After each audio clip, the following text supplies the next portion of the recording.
এই সেদিন পর্যন্ত ভেবেছি সব ঠিক হয়ে যাবে।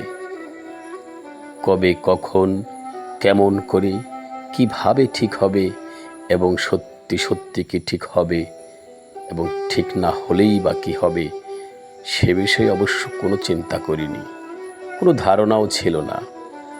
শুধু কোথায় কেমন একটা আলগা বিশ্বাস ছিল, মনে মনে ধরে রেখেছিলাম একদিন সব ঠিক হয়ে যাবে।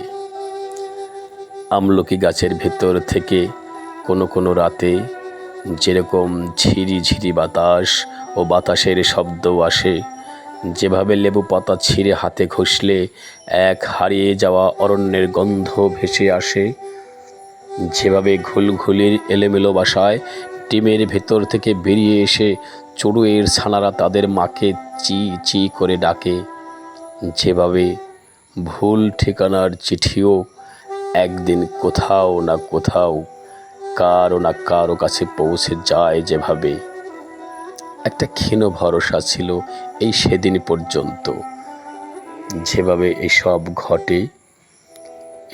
ঘটে যায়, সেইভাবে একদিন সব ঠিকঠাক হবে।